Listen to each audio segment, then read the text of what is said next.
So when you're training, do you feel like you're not getting the gains that you want, making the progress that you want off goals that you set for yourself maybe in the past? Maybe in the past you wanted, say in 6 months you wanted to be 17% body fat and you started at 22. Something like that. Have you not hit those goals? You might be falling victim to what's known as the interference effect.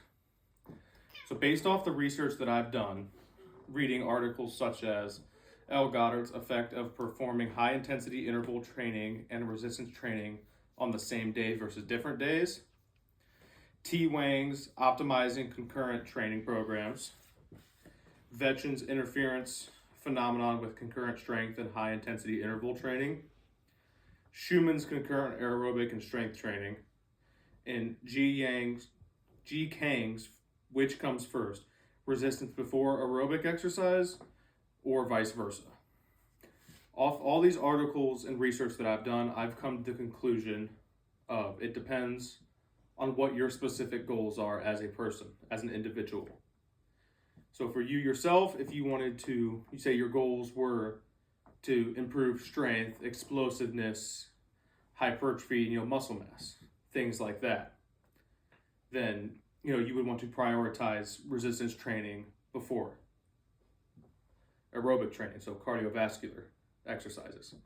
Then vice versa, if you wanted to increase your cardiovascular endurance from where you are now, say you were training for a marathon or a 5K, something along those lines, then you would want to prioritize aerobic training, putting that before resistance training. Because the interference effect can mainly reduce strength gains, power and explosiveness, and muscle hypertrophy, which all muscle hypertrophy is when your muscle grows in size. That's hypertrophy. So then when you understand the interference effect, you can work around it.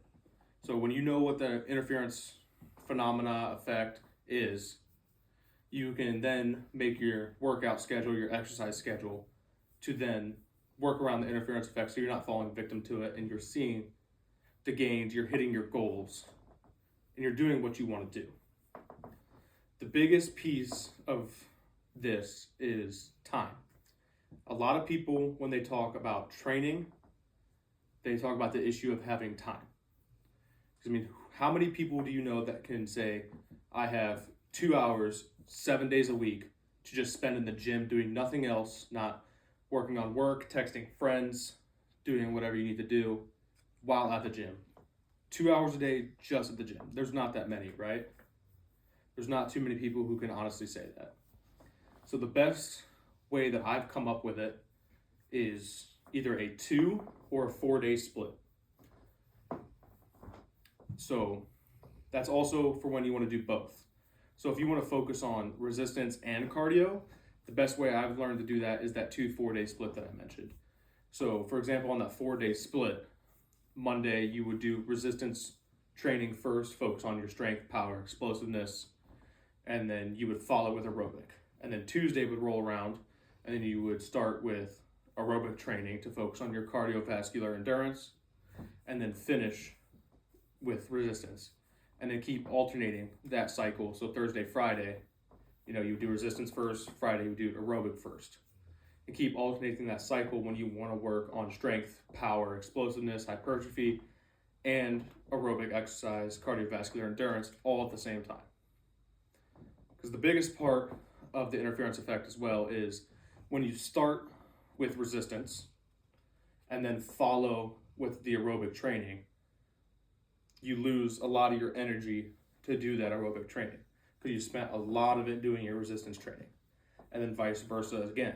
You start with aerobic and you go to resistance, you spent a lot of your energy, your glycogen stores on your aerobic exercise, and your resistance training is going to fall short. You're going to feel tired, weaker. You're not going to have as much energy to put out. But as always, I would encourage you to do your own research, become educated yourself, and fact check everything. Make sure everything sounds right. Plus, if you're making your own workout plan, doing whatever you have to do, it would be very beneficial for you to go in research the interference effect, understand a lot of the scientific terms that are correlated with the interference effect to better understand, so that you won't fall victim to the interference effect in your individual training.